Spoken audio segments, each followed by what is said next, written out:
श्रोताओं, कार्यक्रम में आपका बहुत बहुत स्वागत है और मैं हूं कुंवर बहादुर सिंह। श्रोताओं, आज जो हमारा ये विशेष कार्यक्रम है वो महात्मा गांधी जी को समर्पित है और जो हमारे मेहमान हैं वो भी बहुत खास हैं और बहुत ही सरल स्वभाव के व्यक्ति हैं। आप भारतीय गणराज्य के पूर्व महामहिम राष्ट्रपति श्री प्रणब मुखर्जी के ओएसडी रह चुके हैं। आपने पूर्व राष्ट्रपति श्रीमती प्रतिभा देवी सिंह पाटिल जी के संपादक के रूप में भी कार्य किया है और राष्ट्रपति भवन में 16 पुस्तकों का संपादन किया है। आपने खुद भी 30 किताबें लिखी हैं। आपने राष्ट्रपति भवन में भारतीय राष्ट्रपति के ऊपर आधे दर्जन से ज्यादा किताबें एडिट की हैं और पब्लिश की हैं। आपने एमए और एमफिल किया है non violence and peace study में और आप इसमें डबल गोल्ड मेडलिस्ट रह चुके हैं। आपने पीएचडी किया है इसी क्षेत्र में और आपको 1997 में पॉपुलेशन कम्युनिकेशन इंटरनेशनल न्यूयॉर्क केंद्रीय शैक्षणिक नियोजन एकांश और आकाशवाणी महानिदेशालय नई दिल्ली की तरफ से आकाशवाणी के 52 केंद्रों से प्रसारित धारावाहिक तिनका तिनका सुख के लिए संयुक्त रूप से प्रथम पुरस्कार प्रदान किया गया था। आपको 2011 में राष्ट्रीय मानवाधिकार आयोग द्वारा क्रिएटिव राइटिंग अवार्ड से सम्मानित किया गया था और हाल ही में आपको गांधी पीस फाउंडेशन नेपाल द्वारा गांधी नोबेल शांति पुरस्कार 2020 से सम्मानित किया गया है। जी, हम बात कर रहे हैं मध्य प्रदेश सागर में डॉक्टर हरि सिंह गौर विश्वविद्यालय के यूजीसी एचआरडीसी के senior assistant director professor doctor Kanhaiya Tripathi ji की और जो वर्तमान में डॉक्टर राम मनोहर लोहिया अवध विश्वविद्यालय के doctor Ram Manohar Lohia socio economic political and development study centre के एडजंक्ट प्रोफेसर भी हैं। सर, आपका कार्यक्रम में बहुत बहुत स्वागत है, अभिनंदन है। बहुत बहुत धन्यवाद कुंवर बहादुर जी। जी सर, जैसा कि आज गांधी जी का जन्मदिन है, 2 अक्टूबर है और आज का ये कार्यक्रम गांधी जी को ही समर्पित है और आपका भी काफी सारा कार्य गांधी जी के ऊपर रहा है। अभी हाल में ही 2020 में ही आपको गांधी नोबेल शांति पुरस्कार से सम्मानित भी किया गया है। तो आपसे जानना चाहेंगे इस पुरस्कार के बारे में कि कैसे आप गांधी जी के जीवन से प्रभावित हुए और जो आपके कार्य हैं इस क्षेत्र में उनके बारे में जानना चाहेंगे। कुंवर बहादुर जी, बहुत बहुत धन्यवाद आपका और मुझे बहुत प्रसन्नता हो रही है कि आपने मुझे इस कार्यक्रम में शामिल किया। जहाँ तक मेरे कार्यों का सवाल है और गांधी नोबेल पीस प्राइज का, तो मुझे इसके बारे में पता नहीं था और ये कहीं ऑस्ट्रेलिया या किसी और जगह से मुझे नामित किया गया था जी। और मुझे लगा कि गांधी पर जो मैंने 3 पुस्तकें हिंद स्वराज पर आधारित प्रकाशित और संपादित की थी जी, और उसको देख करके इन लोगों ने हमें पुरस्कार दिया होगा जी। गांधी एक बहुत बड़ी शख्सियत है और उनकी विचारधारा और उनका जीवन भर का कार्य हमें बहुत सारी चीजों को नए तरीके से सोचने के लिए प्रेरित करता है। इसलिए अभी तो गांधी पर जितने भी कार्य हुए हैं जी, उसमें हमारा बहुत तिनका सा सहयोग है। कोई बहुत ज्यादा मैंने काम नहीं किया है जी, लेकिन मैं अभी अनवरत कार्य कर रहा हूँ जी, जी। और मेरी कोशिश है कि मैं गांधी पर बहुत अच्छे कार्य को जीवन भर करूँ। सर, कैसे आप प्रभावित हुए गांधी जी के जीवन से?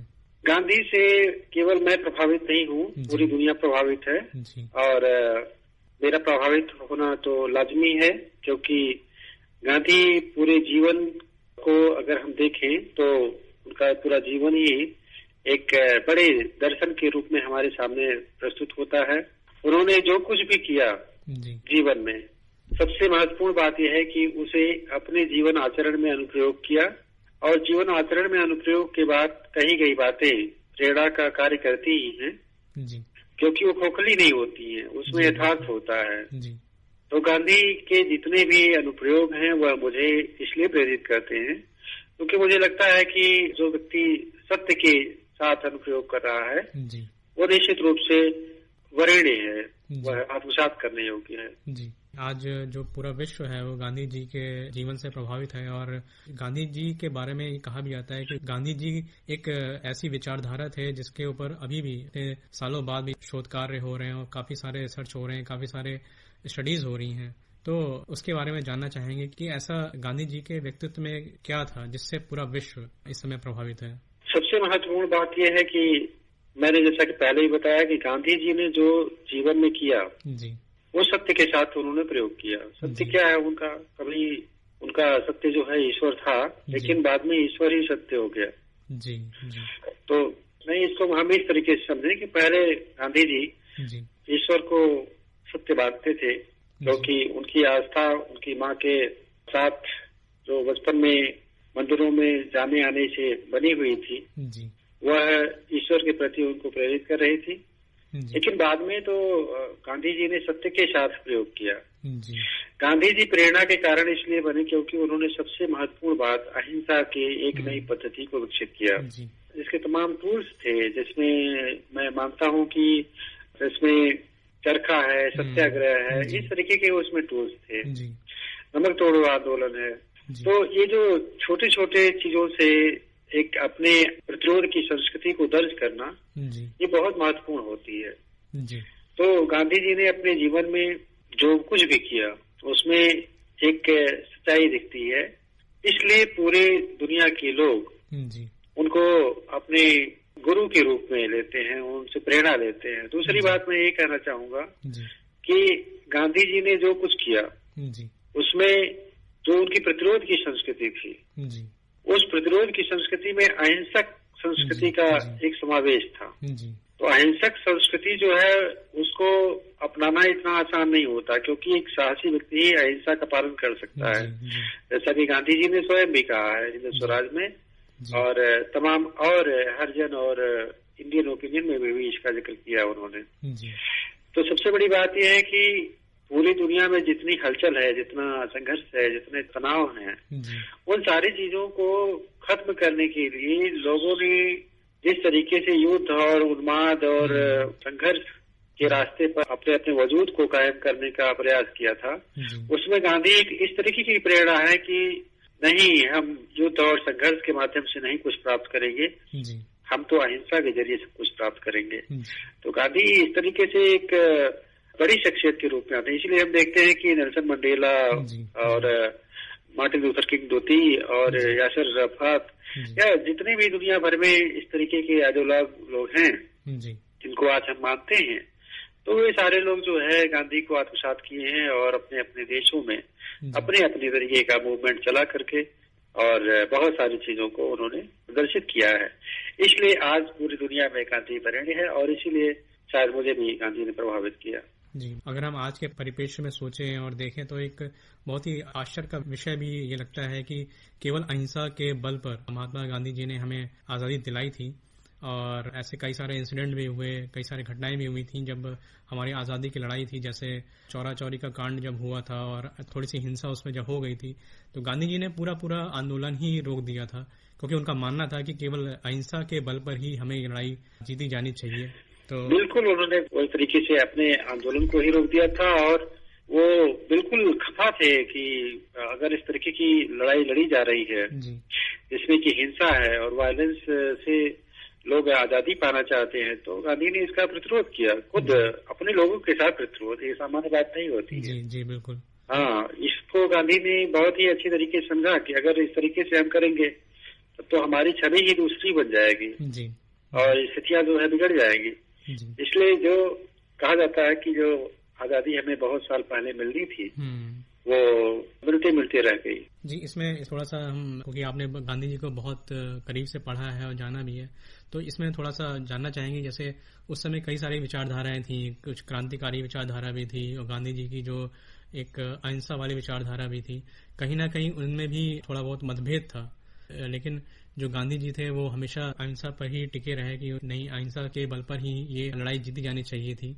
और कहीं ना कहीं बाद में जो हमारा क्रांतिकारी दल था उसने भी माना कि हाँ, अहिंसा के बल पर ही आजादी मिलनी चाहिए। बिल्कुल, मैं ये कहना चाहूंगा कि जिस तरीके से नरम दल और गरम दल दो धड़ों में लोग बटे हुए थे और एक दल जो है वो बहुत ही हिंसक तरीके से बम के जरिए या किसी अन्य हिंसक वारदातों के साथ, उनका मानना यह था कि अंग्रेज इस तरीके से मानने वाले नहीं है। अंग्रेज तो हिंसा के जरिए ही भारत छोड़ सकते हैं, लेकिन गांधी जी जो है वो बहुत ही कमिटेड थे और बहुत प्रतिबद्धता थी उनके भीतर और इस बात को लेकर के आग्रह था उनके भीतर कि नहीं, हम जो है शांतिपूर्वक ही और अहिंसक तरीके से ही किसी चीज को अर्जित कर सकते हैं और एक बड़े उद्देश्य को प्राप्त कर सकते हैं। तो आप देखेंगे कि चाहे वो सुभाष चंद्र बोस रहे हों, चाहे चंद्रशेखर आजाद रहे हों या भगत सिंह, उनका उन्होंने बिल्कुल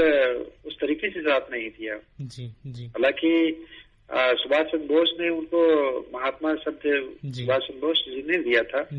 तो आखिर ऐसा क्यों उनके मन में आया? तो ये बात सामने आती है कि निश्चित रूप से सुभाष बाबू के भीतर एक ऐसी भावना रही होगी कि गांधी जी जो है वो जिस अहिंसक सभ्यता के द्वारा भारत को आजाद कराना चाह रहे थे, वास्तव में यही माध्यम था।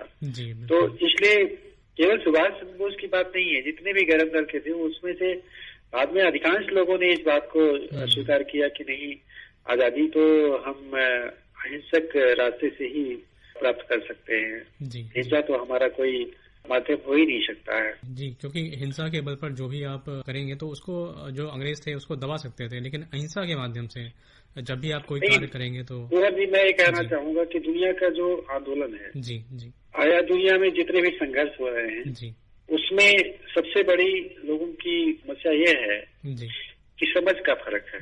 जी बिल्कुल। लोगों की समझ ये है कि हमें जो चीजें हैं, पूरे दुनिया की बात मैं कर रहा हूँ जी, हमें जो मिलना है वो हम जबरदस्ती छीन करके ले सकते हैं जी, लेकिन ऐसा होता नहीं है। छीनने जाएंगे तो आप किसी तरीके से हिंसा करेंगे जी, और हिंसा के जरिए हिंसा ही मिल सकती है जी, उससे शांति तो नहीं मिल सकती है ना जी जी।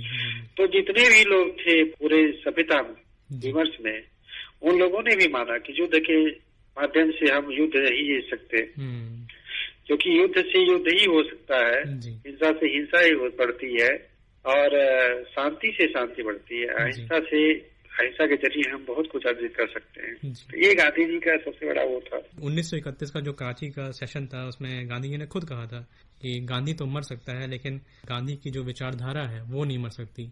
और आज जब हम इतने सालों बाद जब यहाँ बैठे हुए हैं तो इसको महसूस करते हैं कि हाँ, गांधी जी की जो विचारधारा है वो कभी नहीं मर सकती और यही पूरा विश्व उसके सामने समर्पित है।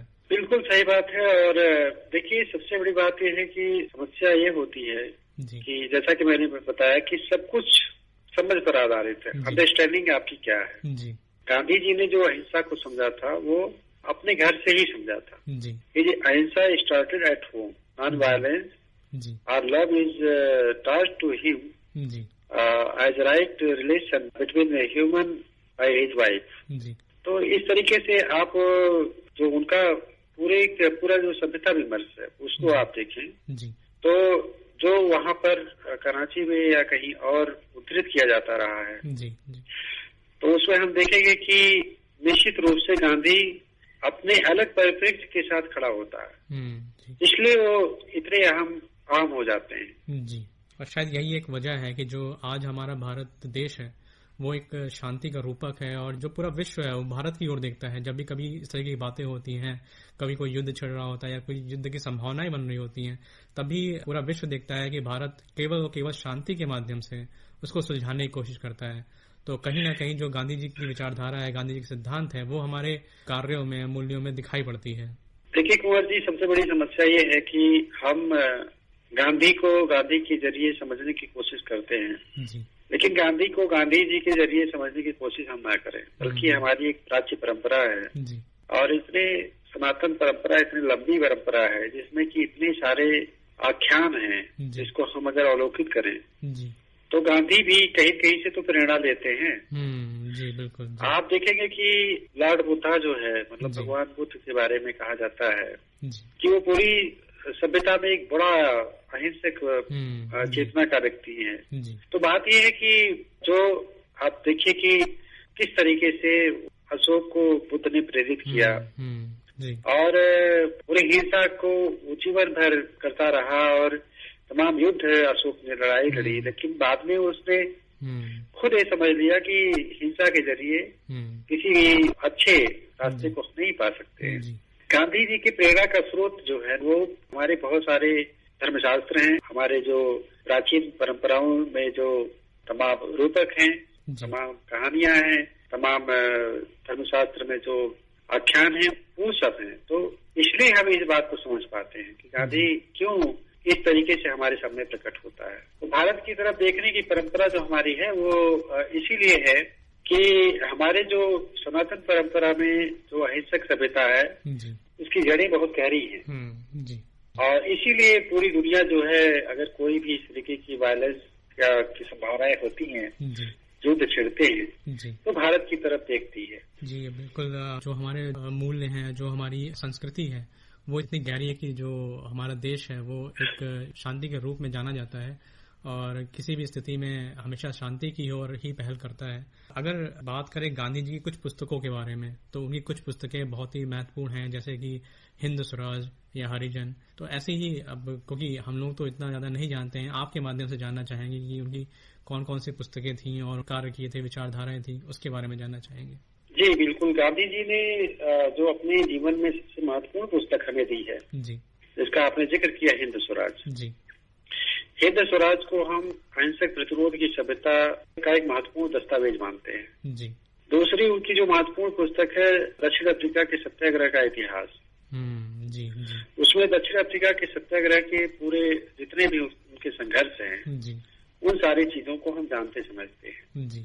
और निश्चित रूप से गांधी जी का एक बड़ा समय जो है, लंबा समय, वो दक्षिण अफ्रीका में बीता और वहाँ पर उन्होंने जितने भी हमारे यहाँ के वो गिरमिटिया समुदाय के लोग थे, जी, उनकी लड़ाई उन्होंने लड़ी। जी। जितने भी मजदूर थे उनकी लड़ाई लड़ी। जी। और इस तरीके से हम देखते हैं कि वो पूरा का पूरा जो उनके जीवन का हिस्सा है वो दक्षिण अफ्रीका के सत्याग्रह का इतिहास में उल्लेखित है। जी। उसके अलावा गांधी जी की एक महत्वपूर्ण पुस्तक जो है वो सत्य के साथ मेरे प्रयोग, यानी माई एक्सपेरिमेंट विद ट्रुथ, जिसमें उनकी पूरी जीवनी है। जी। उसको आप देख सकते हैं। लेकिन गांधी जी के जो और बहुत सारे संकल्प हैं और गांधी जी के जीवन का जो तमाम विकल्प उभर करके आया है, जी, वो आप देखेंगे कि उन्होंने जो पत्र संपादित किए थे, चाहे इंडियन ओपिनियन हो, चाहे हरिजन हो, चाहे यंग इंडिया हो, तो इसमें उन्होंने बहुत अच्छे तरीके से समय समय पर बहुत सारी चीजों को लिखा। यहाँ तक कि उन्होंने अपने पत्रों को भी बहुत अच्छे तरीके से उसमें प्रकाशित किया। जी। तो गांधी जी का जो 100 खंडों में पूरा एक वॉल्यूम है, तो उन वॉल्यूम को आप देखेंगे तो इसमें उनके इंटरव्यू हैं, उनके तमाम जो जीवन में पत्राचार हैं, या जितने भी उनके अखबारों में दिए गए संपादकीय हैं या दूसरे आलेख हैं, उन सारी चीजों का उन्होंने बहुत महत्वपूर्ण तरीके से संकलन भारत सरकार ने किया है। और निश्चित रूप से अगर कोई गांधी के तमाम जीवन के पहलू को समझना चाहता है, जी, तो उनके पत्रों को पढ़ना चाहिए, क्योंकि गांधी जी पत्र केवल नहीं लिखते हैं, पत्र में उनकी एक दृष्टि होती है, विचारधारा होती है, और उनका एक खुद का चिंतन होता है और खुद से सवाल होता है। तो इस तरीके से बहुत सारी चीजें हमें इनके पत्रों में मिलती हैं। तो खासकर मैं एक पत्र का यहाँ पर जिक्र करना चाहूंगा, जो कि हिंद स्वराज को लेकर के जवाहरलाल नेहरू और महात्मा गांधी के बीच में हुआ था। जी। तो जब आजादी हमको मिली 15 अगस्त 1947 को, उसके बाद महात्मा गांधी ने जवाहरलाल नेहरू को नई सरकार बनने के बाद एक पत्र लिखा कि हिंद स्वराज में जो मैंने बातें कही हैं उसको आपको लागू करना चाहिए। तो महात्मा गांधी ने ये पत्र लिखा जवाहरलाल नेहरू को, और जवाहरलाल नेहरू फिर उसका ज्यादा रिस्पांस नहीं करते हैं, और इससे गांधी बहुत ही प्रभावित हो जाते हैं। जी। लेकिन बाद में जब उनके कार्यकाल का अंतिम समय बचा हुआ था, तो उन्होंने एक पत्र लिखा और अपनी भीतर की एक भावना को जाहिर किया, जी, कि मैंने गांधी जी की बात को न मान करके बहुत बड़ी भूल की। तो बात यह है कि अगर 1945 में जो इन्होंने पत्र लिखा था, उसके बाद 48 में जो पत्र लिखा था, जी, या उसके पहले के जितने उनके पत्र हैं उसको आप पढ़ेंगे तो गांधी जी के बारे में नई नई चीजें निकल करके सामने आती हैं। जी। तो इसलिए गांधी जी की हिंद स्वराज, दक्षिण अफ्रीका के सत्याग्रह का इतिहास, और माई एक्सपेरिमेंट विद ट्रुथ, और उसके साथ साथ उनके पत्रों को पढ़ने के बाद हम गांधी को भली प्रकार से समझ सकते हैं। उसके साथ ही गांधी जी के कुछ इंटरव्यू हैं जो कि वॉल्यूम जो प्रकाशित हुए हैं गांधी जी के ऊपर भारत सरकार द्वारा, उसमें हम देख सकते हैं। तो इस तरीके से गांधी जी का पूरा एक जो समग्र है, उसको समझने के लिए हमें इन पुस्तकों के माध्यम से गांधी को देखना पड़ता है। उसके साथ ही मैं गांधी जी द्वारा लिखी गई किताबों के अलावा जो और पुस्तकें हैं दूसरे के द्वारा लिखी गई है। जी, जी। उसको भी अगर आप पढ़ेंगे तब आप अच्छी तरीके से समझ सकते हैं कि गांधी वास्तव में क्या था और गांधी को आज हम इस तरीके से प्रासंगिक क्यों मान रहे हैं। जी। तो गांधी के ऊपर लिखी गई पुस्तकें और गांधी द्वारा स्वयं लिखी गई पुस्तकें जी। गांधी को समझने के लिए जरूरी है। जी। हिंद स्वराज के अलावा जो दक्षिण अफ्रीका के सत्याग्रह का इतिहास मैंने कहा, जी। उसके अलावा गांधी ने कुछ और भी चीजें लिखी हैं, जैसे मंगल प्रभात। उसके अलावा उन्होंने अनासक्ति योग, श्रीमद् भगवद गीता पर उनकी टीका है, इसको भी लोगों को पढ़ना चाहिए। गांधी के रचनात्मक कार्य जो है वो बहुत महत्वपूर्ण है और उसको भी जरूर लोगों को पढ़ना चाहिए। उसके अलावा गांधी ने आरोग्य की कुंजी एक पुस्तक उनकी आई है, उसको भी हमें जरूर पढ़ना चाहिए। तो इस तरीके से हम ये देखते हैं कि हिंद स्वराज, दक्षिण अफ्रीका के सत्याग्रह का इतिहास, सत्य के साथ मेरे प्रयोग, आरोग्य की कुंजी, और उसके अलावा रचनात्मक कार्यक्रम, अनासक्ति योग और मंगल प्रभात, इन सारी चीजों को अगर हम पढ़ेंगे तो निश्चित रूप से गांधी को हम अच्छे तरीके से समझ सकते हैं। जी। यहीं पे सर, जब गांधी जी के पुस्तकों के बारे में बात हो रही है तो आपकी भी पुस्तकों के बारे में जानना चाहेंगे कि आपने कौन कौन सी पुस्तकें लिखी हैं गांधी जी के ऊपर। गांधी पर मेरी 3 पुस्तकें प्रकाशित हुई हैं और ये 2010 में प्रकाशित हुई जी। और एक अभी नई पुस्तक इस समय प्रकाशित होने गई है जी, जिसमें हिंद स्वराज अहिंसक क्रांति का दस्तावेज, ये मेरी लिखी हुई किताब है और ये समकालीन से प्रकाशित है। उसके अलावा हिंद स्वराज अ charter for human development from with in, अकादमिक एक्सेलेंस प्रकाशित हुई जी। उसके अलावा हिंद स्वराज प्राप्ति विमर्श, ये भी पुस्तक एक आई थी जो कि वाणी प्रकाशन से है जी। और अभी हिंद स्वराज गांधी संस्कृति, इस तरीके से मेरी एक पुस्तक आने वाली है जो कि शीघ्र ही पाठक उसको पाएंगे जी। उसके अलावा मैं गांधी के बारे में अभी देश विदेश में इतने सारे मेरे असाइनमेंट्स हैं कि मैं बहुत बिजी हूँ आजकल जी। और निश्चित रूप से गांधी पर तो प्रत्येक दिन मैं कुछ न कुछ लिख रहा हूँ, पढ़ रहा हूँ। तो इस तरीके से मेरे जीवन में तो जो सृजनात्मक मेरा पक्ष है उसमें गांधी पर लिखा जाने वाला सबसे ज्यादा आर्टिकल्स और मेरे आलेख हैं। थोड़ा सा संक्षेप में बस जानना चाहेंगे कि जो आपकी जो पुस्तकें हैं, किताबें हैं, तो उसमें जो मूल भाव होता है वो किस तरीके का होता है, वो क्या होता है? देखिए, जब किसी पुस्तक की समीक्षा की जाती है तो समीक्षात्मक चीजें ये होती हैं कि उसके परिप्रेक्ष्य कितने बड़े हैं, गहरे हैं और उसके लिखने के क्या मापदंड रहे हैं जी। उसके अलावा वो कितना पुस्तक लोगों को प्रभावित की है। तो जो हिंद स्वराज अहिंसक क्रांति का दस्तावेज है, इसमें पूरी तरीके से हिंद स्वराज को लेकर के एक बृहद अपनी जो चिंतन है, अपना चिंतन, उसको हमने प्रस्तुत किया है जी। उसके अलावा जो और हमारी संपादित पुस्तकें हैं उसमें तो बहुत सारे हमारे जो कंट्रीब्यूटर्स हैं उन लोगों ने भी कंट्रीब्यूट किया है जी। लेकिन मूल भावना जो उसकी यही है कि जो कि मैं बार बार इस पर बहुत ज्यादा ये बताने की कोशिश किया पहले भी कि अहिंसा, सत्य को लेकर के गांधी किस प्रकार से आग्रही हैं और एक हिंसक सभ्यता के बरक्स अहिंसक सभ्यता किस प्रकार से मजबूत होती है और कितना सस्टेनेबल है, इसके बारे में हमारी पुस्तक मूल रूप से प्रस्तुत की गई है और निश्चित रूप से एक अलग तरीके का मैसेज है जो गांधी देना चाहते हैं। जी बिल्कुल, जो हमारे आज के युवा हैं और जो हमारे समाज का पूरा वर्ग है वो अगर इन सब पुस्तकों को पढ़े या गांधी जी की पुस्तकों को पढ़ेगा या फिर गांधी जी के ऊपर लिखी गई जो दूसरे लेखकों की, चाहे आपकी हो या किसी और की, उन पुस्तकों को पढ़ेगा तो जरूर ही उनके जीवन की जो सोच है वो निश्चित ही बदलेगी। और हमने गांधी जी के जीवन में देखा भी है कि गांधी जी हमेशा समाज के हर वर्ग को लेकर चलते थे, चाहे वो किसी भी वर्ग का हो, और हमेशा वो सत्य अहिंसा की बात करते थे और जो नशा है इन सब का विरोध करते थे। और अगर हम आज का परिप्रेक्ष्य देखें तो वो हमारे कुछ युवा हैं वो कभी कभी भटक जाते हैं और कुछ नशीली पदार्थों के सेवन में भ्रमित हो जाते हैं, उनका पथ भ्रष्ट हो जाता है। तो उनको जरूरत है कि वो गांधी जी की जो ये किताबें हैं, जो उनके सिद्धांत हैं, उनको पढ़ें ताकि उनका भी भविष्य उज्जवल हो सके। तो उन युवाओं के बारे में आप क्या संदेश देना चाहेंगे? देखिए, युवा तो देश का भविष्य होते हैं जी। और मेरी दृष्टि से गांधी को पढ़ करके युवा केवल न प्रभावित हों जी। और उनके जीवन में खुद अगर कुछ बनना चाहते हैं जी। तो निश्चित रूप से उन्हें इस तरीके के कार्य करने चाहिए जी। कि वो जीवन में निश्चित रूप से ड्रग्स जो है वो जीवन को मार देता है। जी। जी। तो गांधी कहें इसलिए हम जीवन में ड्रग्स न लें, ऐसी बात नहीं होनी चाहिए। जी। ड्रग्स तो हमेशा हानिकारक है। मैं भारत के तमाम युवाओं से कहना चाहूंगा जी। कि आप कभी भी किसी भी दिशा में किसी प्रकार से किसी ड्रग्स के सेवन में न जाएं।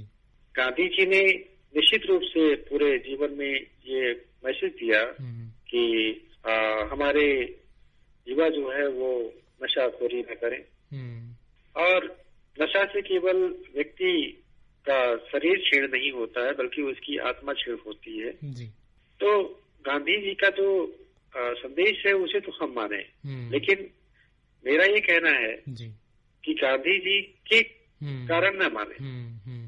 आपके जीवन में खुद आपके सोचने समझने की क्षमता जो है इसका मतलब खत्म हो रही है, तब आप तो किसी नशे के सेवन में जा रहे हैं। जी बिल्कुल। तो गांधी जी ने जो लिखा पढ़ा है उससे हम प्रेरणा जरूर लें, लेकिन अपने जीवन में हम खुद इसके जिम्मेदार हैं कि हम किसी प्रकार का नशा न करें, क्योंकि नशा जो होती है वो व्यक्ति के सोचने समझने की क्षमता को समाप्त कर देती है। जैसा कि आज पूरे भारत में विमर्श चल रहा है और फिल्म इंडस्ट्री के लोग भी बदनाम हो रहे हैं। तो नशा के द्वारा जो हमारे तमाम फिल्म इंडस्ट्री के तमाम नायक नायिकाएं हैं उनके बारे में बातें हो रही हैं, ये निश्चित रूप से बहुत ही चिंताजनक है और इससे एक गलत तरीके का मैसेज पूरे भारत में गया है। तो भारत के युवा अगर भटक रहे हैं और वो चाहते हैं कि हमारे जीवन में नशा जो है उनके जीवन के अन्य उम्मीदों का विकल्प है, तो ये गलत बात है। नशा किसी भी दशा में किसी के जीवन का विकल्प नहीं बन सकता। ये बिल्कुल गुमराह युवा लोग हैं जो कि इस तरीके का कार्य कर रहे हैं। गांधी जी ने नशाखोरी के खिलाफ इतने बेबाकी से लोगों के बारे में बातें रखी कि शराब पीना जो है ये हानिकारक है। तो इसके पीछे उनका एक बहुत बड़ा बहुत बड़ा दर्शन है कि हम अपने शरीर को किसी तरीके से क्षीण न करें। तो इस तरीके से गांधी जो है वो हमारे प्रेरणा के स्रोत हैं। लेकिन मैं यहाँ जरूर बताना चाहूंगा कि युवा खुद अपने जीवन में नशाखोरी के खिलाफ अपने मन मस्तिष्क को बनाएं और अपने जीवन में सात्विक जीवन जीने का प्रयास करें। जी, जब इनका जीवन सात्विक होगा और जब नशे जैसी चीजें नहीं होंगी, उनका पथ भ्रमित नहीं होगा, तभी हमारा जो भारत देश है वो एक उज्जवल दिशा में जा सकता है, विकसित देशों की श्रेणी में जाके खड़ा हो सकता है। और जैसा कि हम युवाओं की बात कर रहे हैं, तो गांधी जी जो थे वो समाज का जो हर वर्ग है उसको लेकर चलते थे। तो आज भी जरूरत है कि हम समाज के सभी वर्ग हैं उनको लेकर साथ चलें, तभी हम एक उज्जवल भविष्य की ओर देख सकते हैं। तो इसके बारे में आप क्या कहना चाहेंगे गांधी जी के जीवन को देखते हुए? उज्जवल भविष्य का जो सवाल आपने बहुत अच्छा किया। उज्जवल भविष्य का मतलब आप कह रहे हैं आत्मनिर्भर होना। जी जी जी। तो आत्मनिर्भर व्यक्ति अपने जीवन को भी बनाता है और अपने परिवार और अपने राष्ट्र का भी सहयोग करता है। जी। तो गांधी जी ने पूरे जीवन में जो कुछ किया उसमें आप देखेंगे कि जब आजादी की लड़ाई हम लड़ रहे थे उस समय महिलाएं जो है वो चरखा काटती थी। चरखा के द्वारा सूत काट करके वो वस्त्र का उत्पादन करती थी और अपने वस्त्र को पहनती थी। उससे सूत काटने के बाद जो पैसे होते थे उससे वो अपना जीवन लोग चलाते भी थे, जो उससे अर्जन होता था। तो गांधी ने शुरू में ही जब इस तरीके का मूवमेंट शुरू किया कि जिससे लोग स्वावलंबी बन सके, आत्मनिर्भर बन सके। खुशी का पैमाना तो यही है ना कि लोगों के जीवन में अपने जीवन भर में जरूरत मिल जाए। तो गांधी जी ने इसीलिए ग्राम स्वराज की बात की, विकेंद्रीकरण की बात की और उसके साथ साथ उन्होंने जो सत्ता का जो हस्तांतरण है उन्होंने गांव की तरफ कर दिया। कहा कि गांव से ही सत्ता शुरू होनी चाहिए। तो इस तरीके से गांधी का जो पूरा जीवन दर्शन है ये दिखाता है कि लोगों की खुशियां बांटने के लिए, लोगों के उज्जवल भविष्य के लिए उन्होंने बहुत सारी चीजों को विकल्प के रूप में प्रस्तुत किया। आज तो सरकारें जिस तरीके से काम कर रही हैं और पहले की जो सरकारें काम की हैं, उन लोगों ने जरूर इस दिशा में प्रयास किया और गांधी से प्रभावित होकर के प्रयास किया कि हम अपने लोगों के, अपने नागरिकों के बारे में अच्छा सोचें और उनके यहाँ तक हमारी जो प्लानिंग्स है वो पहुंचे। लेकिन सबसे बड़ी समस्या ये होती है कि जो हमारे लघु एवं कुटीर उद्योग थे वो उस तरीके से डेवलप नहीं हो पाए जिस तरीके से भारत में होने चाहिए, जिसके कारण हम आत्मनिर्भर होने से थोड़ा सा पीछे हो गए हैं। तो इसमें सरकार को जरूर ध्यान देना चाहिए और ये कोशिश करनी चाहिए कि हम वास्तव में अगर गांव की खुशहाली, अपने नागरिकों की खुशहाली और उनके मानवाधिकारों को संवर्धित करना चाहते हैं तो हमें निश्चित रूप से अपनी सारी योजनाओं को उन लोगों तक पहुंचानी चाहिए जो इसकी जरूरतमंद है। जी, क्योंकि जो आज वर्तमान समय में जो परिस्थितियां बन रही हैं, चाहे वो कोरोना की वजह से हो, चाहे वो चीन की वजह से हो, उसमें ये बहुत जरूरी है कि समाज का जो हर वर्ग है, हर व्यक्ति है, वो आत्मनिर्भर बने, तभी जो हम एक विकास की दिशा में बढ़ सकते हैं। और जो हमारी सरकार है वो भी इसी ओर प्रयास कर रही है। सरकार तो प्रयास कर रही है जी, लेकिन हर व्यक्ति अपने अपने स्तर से प्रयास करेगा तभी भारत को हम एक उज्जवल भविष्य दे पाएंगे। जी, जी। और चीन हमारी समस्या रही है, हमारी समस्या हम खुद ही बनते जा रहे हैं। जी, जी। हम इस तरीके से अपनी समस्या बनते जा रहे हैं क्योंकि जैसे अभी आपने नशाखोरी की बात की, जी। तो अगर युवा हमारे देश के नशाखोरी में लिप्त हो जाएंगे, जी, चोरी, हत्या और इन गलत कार्यों में संलिप्त हो जाएंगे, जी, तो निश्चित रूप से हम अच्छे माहौल को तो नहीं अपने समाज में दे पाएंगे। जी। इसलिए सबसे पहले तो अपने भीतर की बुराई को समाप्त करना जरूरी है। जी, जी। चीन और जो कोरोना है यह एक अंतर्राष्ट्रीय समस्या है जी। और यह अंतर्राष्ट्रीय समस्या निपटाने का कार्य हमारी सरकारों का है, हमारी सरकारों की इच्छा शक्ति पर है। जी। और इस तरीके के जितने भी कॉन्फ्लिक्ट हैं, चाहे बॉर्डर एरिया के कॉन्फ्लिक्ट हों, चाहे वो किसी अन्य डिप्लोमेटिक प्रॉब्लम्स हों, उनको अगर निपटाने का कार्य है वो सरकारों की जिम्मेदारी है। जी। लेकिन हम जो कह रहे हैं कि अपने खुद हम जिम्मेदार हैं जिन चीजों के लिए, उसको तो हम ठीक करें और अपने अगर इर्द गिर्द की चीजों को ठीक कर लेंगे, अपने जीवन को ठीक कर लेंगे, अपने जीवन को एक सही दिशा दे पाएंगे, तो निश्चित रूप से हम देश का विकास ही करेंगे। चीन का व्यक्ति अगर डेवलप हो रहा है उसके कारण है क्योंकि वो श्रम करना जानते हैं। जापान के लोग श्रम करना जानते हैं, अपने श्रम की कीमत तो पा रहे हैं और श्रम की कीमत से उनका देश जो है आगे बढ़ रहा है। भारत में जो हमारी कमियां हैं वो खुद हमारे भारत के नागरिक हैं। अगर हर एक व्यक्ति ये सोच ले कि हम अपने हिस्से का कार्य करेंगे, अपने जीवन में हम अच्छाइयों को ही अपनाएंगे और हम एक दूसरे की खुशी का कारण बनेंगे, तो निश्चित रूप से तो हम देश की उन्नति इसी से कर सकते हैं ना। लेकिन समस्या ये है कि हमारे देश में ऐसा नहीं होता है। हम गांधी के दिवस पर गांधी को याद कर लेते हैं, पटेल के दिवस पर पटेल को याद कर लेते हैं, दीनदयाल जी के जन्मदिन पर उनको याद कर लेते हैं। महात्माओं और महापुरुषों को याद करने का दिन तो ठीक है, उनको याद किया जाना चाहिए, लेकिन जिस तरीके से हमारे जीवन में हमारे जीवन के मूल्य है, जीवन जीने का ढर्रा है, उसे ठीक करना चाहिए, मेरा ये मानना है। जी, जैसा कि आपने कहा कि जब समाज का हर व्यक्ति ये सोच लेगा कि उसे खुद से अंदर से ही ये सब चीजें समझनी होंगी, जाननी होंगी, तभी हम एक अच्छे समाज की कल्पना कर सकते हैं।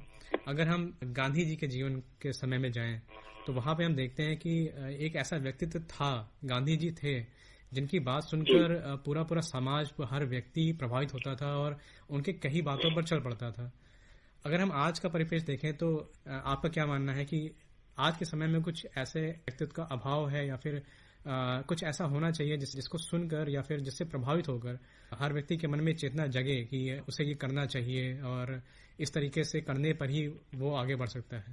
जी बिल्कुल, आप सही कह रहे हैं कि ऐसे लोगों का अभाव दिख रहा है। जिस तरीके से हमारे राजनेता और हमारे देश के मॉडल, हमारे देश के नायक और नायिकाएं आज हमारे बीच में गलत प्रवृत्तियों के कारण हमारे प्रेरणा के कारण नहीं बन पा रहे हैं। जी जी। तो इसके पीछे हमें जरूर ध्यान देना होगा और निश्चित रूप से उन लोगों को इस बात को सोचना चाहिए कि अगर हम गांधी को हीरो ऑफ इंडिया कह सकते हैं, जी। तो आज हिंदुस्तान में हीरो इन इंडिया क्यों नहीं है? मतलब एक इस तरीके का नायक क्यों नहीं सामने आ पा रहा है जी। जो कि हिंदुस्तान में अगर कोई बात बोले जी। तो उसको लोग एक उसको बोले मत करके उसको अपनाए भी। जी। तो इस तरीके से हमारे देश में जो नेतृत्व के भीतर एक प्रेरणा शक्ति होनी चाहिए, उसका अभाव तो मुझे दिख रहा है और मुझे बहुत चिंता भी हो रही है, क्योंकि अगर हम अपने युवाओं के लिए प्रेरणा का स्रोत नहीं बन सकते हैं तो इस पर तो हमें लागत होनी चाहिए। दूसरी बात ये है, हम ऐसा नहीं समझे कि है ही नहीं लोग ऐसे। जी जी बिल्कुल। बहुत सारे ऐसे लोग हैं जो कि ग्रास रूट लेवल पे काम कर रहे हैं। ठीक है, बात यह है कि मीडिया उनको वो आगे हमारे लोगों के बीच में प्रेषित नहीं करती है। जैसे हम आपको एक नाम लेना चाहेंगे, पी साईनाथ जी। पी साईनाथ ने केरल और दक्षिण भारत और गुजरात और महाराष्ट्र में किसानों के आत्महत्या को लेकर के जबरदस्त कार्य किया है। और निश्चित रूप से जो अगर कोई जर्नलिज्म का एक अच्छा नाम है तो हम उसका नाम ले सकते हैं जी। अपने समय में जर्नलिज्म में एक अच्छा नाम गोयनका का नाम था और प्रभाष जोशी जी का नाम जी जी। आज हमारी मीडिया जो है विचित्र दशा में सारे जो समाचार है उसको प्रस्तुत करती है जी। तो आप देखिए कि मीडिया की हालत ये है। उसी तरीके से हमारे देश में अच्छे लोग हैं जो कि बहुत ही अच्छा कार्य कर रहे हैं। बहुत सारे आप प्रेरक कहानियां तमाम पत्रिकाओं में पढ़ते हैं, वे लोग हमारे देश के लिए बहुत ही महत्वपूर्ण हैं जी। तो ऐसा नहीं कि बिल्कुल है ही नहीं, है लोग जैसे कि बाबा आमटे ने काम किया। बाबा आमटे ने अपने क्षेत्र में बहुत अच्छा कार्य किया था जी। इस तरीके से प्रेरक लोग हैं और हम उनके तमाम व्यक्तित्व से परिचित नहीं हो पा रहे हैं।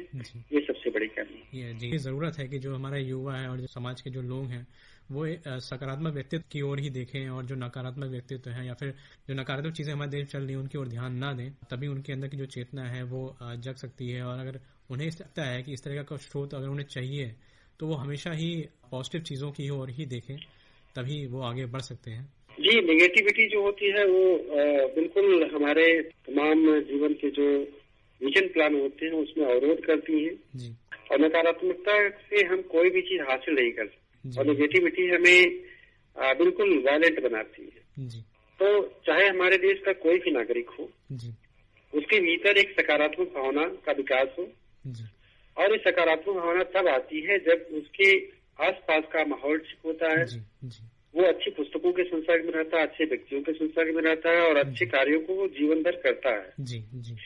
तो ऐसी स्थितियां हम कैसे विकसित कर सकते हैं, इस पर जरूर हमें आज चेतनशील होने की जरूरत है, उस पर हमें अमल करने की जरूरत है जी। सर, अब थोड़ा आपसे ये जानना चाहेंगे कि कोई एक ऐसी घटना गांधी जी के जीवन से जिसने आपको सबसे ज्यादा प्रभावित किया? गांधी जी के किसी एक घटना को मैं नहीं बता सकता, क्योंकि गांधी जो है वो पूरे जीवन भर इस तरीके से कार्यों को करते रहे हैं जी जी कि वो तो हर एक घटना उनकी जो है प्रेरणा का कारण है। तो जी।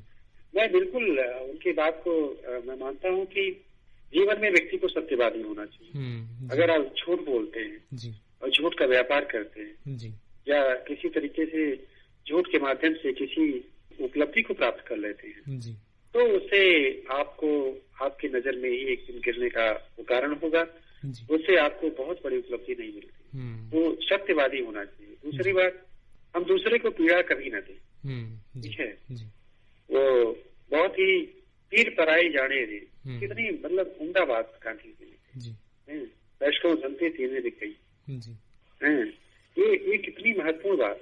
उसके अलावा आप देखेंगे कि वो पूरे जीवन में सादगी जो होती है व्यक्ति की, वो बहुत महत्वपूर्ण होती है। गांधी पूरे जीवन में सादगी को ही अपना लिए थे। दूसरी बात यह है कि स्वच्छता को लेकर के जो हमारे देश में बातचीत चल रही है जी। हमारे प्रधानमंत्री मोदी जी भी जो है बिल्कुल जी, हमारे प्रधानमंत्री जी मोदी जी ने स्वच्छता अभियान चलाया है जी।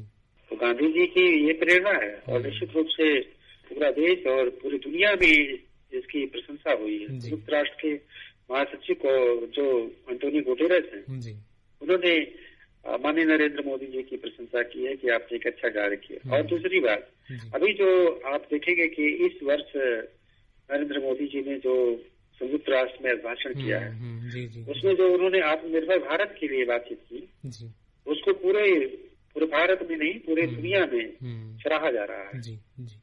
तो गांधी जी जो मैं प्रभावित हुआ, उनके सत्य, अहिंसा, प्रेम के आग्रह को मैं मानता हूँ, उनकी सादगी को मानता हूँ। और सबसे महत्वपूर्ण बात यह है कि गांधी पढ़ते थे।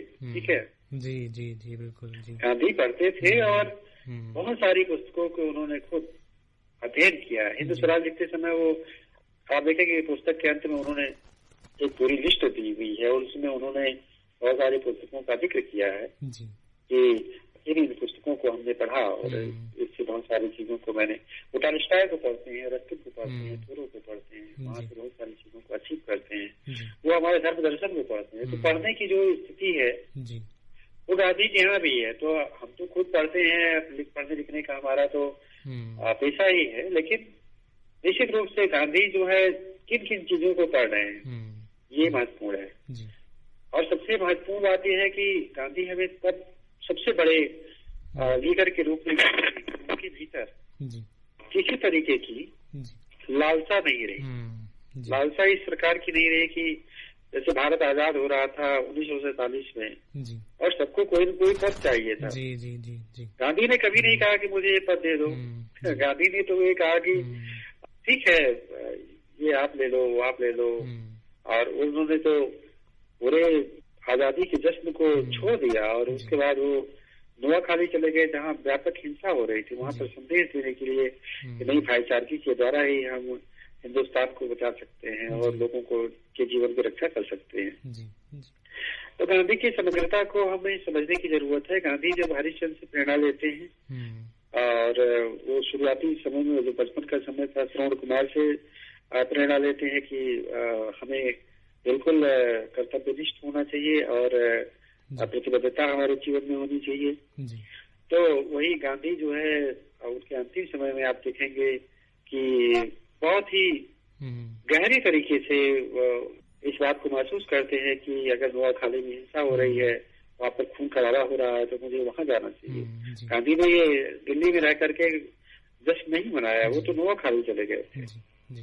इस तरीके से पूरा गांधी का जीवन ही एक विराट व्यक्तित्व है और उसको आप देखेंगे कि किसी एक चीज से सीखने की बात ही नहीं है। अहिंसक जो सभ्यता है उसका उन्होंने विकास किया, सत्याग्रह का उन्होंने पालन किया, व्रत करना जो है उन्होंने गुजारे कितने व्रत किए, जेल की यातनाएं सही, लेकिन वो अनवरत जो है दृढ़ शक्ति, दृढ़ इच्छा शक्ति जो है वो गांधी के भीतर है। तो ये सारी चीजें सीखने की है। निश्चित ही ये जो चीज़ें आपने बताई हैं, सारी बातें बताई हैं, हमारे जो युवा हैं और जो हमारे जो श्रोता हैं, इन सब चीज़ों को सुनकर जरूरी प्रभावित होंगे और उन्हें भी एक शिक्षा मिलेगी पढ़ने की कि किताबों को पढ़ना चाहिए, तभी एक व्यक्तित्व है उसका विकास हो सकता है। तो इस ओर श्रोता है जरूर ही प्रभावित होंगे। आज 2 अक्टूबर है और गांधी जी के 191वीं जयंती को आज लोग मना रहे हैं। जी। और मैं आज सभी अपने श्रोताओं को जो आकाशवाणी से जुड़े हुए हैं सबको शुभकामनाएं देता हूं और मैं चाहता हूं कि गांधी के जीवन से आप जरूर पढ़ करके उनको समझ करके प्रेरणा लें और जीवन को अपनी सार्थक दिशा में आगे बढ़ाएं। जी सर, आप हमारे कार्यक्रम में शामिल हुए और हमारे श्रोताओं को जो गांधी जी के व्यक्तित्व के बारे में इतनी सारी बातें बताई। हमें उम्मीद है कि हमारे जो श्रोता हैं इस भेंट वार्ता को सुनकर, गांधी जी के विचारों के बारे में सुनकर जरूर ही प्रभावित होंगे। और आपका कार्यक्रम में शामिल होने के लिए, आकाशवाणी को समय देने के लिए बहुत बहुत धन्यवाद, बहुत बहुत आभार। कुंवर जी, आपको बहुत बहुत धन्यवाद और मुझे बहुत ही अच्छा लगा और निश्चित रूप से आपकी ये प्रशंसनीय जो भेंट वार्ता है लोगों के लिए प्रेरणा का कारण बन सकती है। तो मैं आपका और आकाशवाणी पूरे परिवार का मैं श्रोताओं का धन्यवाद ज्ञापित करता हूँ। उन्होंने धैर्यपूर्वक मुझे सुना और निश्चित रूप से गांधी जयंती पर और पूरे अभी संयुक्त राष्ट्र की 75वीं वर्षगांठ मनाई जा रही है। तो ऐसे ही जब हम ऐतिहासिक पर्व पर अपने आप को पा रहे हैं तो हमें जीवन में अच्छा करने का, सकारात्मक सोचने का और देश के लिए हर तरीके से खड़े होने के लिए सोचने का और प्रतिबद्ध जीवन जीने का एक नायाब तरीका अपनाना चाहिए। मैं इन्हीं शब्दों के साथ आप सबको धन्यवाद ज्ञापित करता हूँ। नमस्कार। जी जी सर, बहुत बहुत सर धन्यवाद आपका।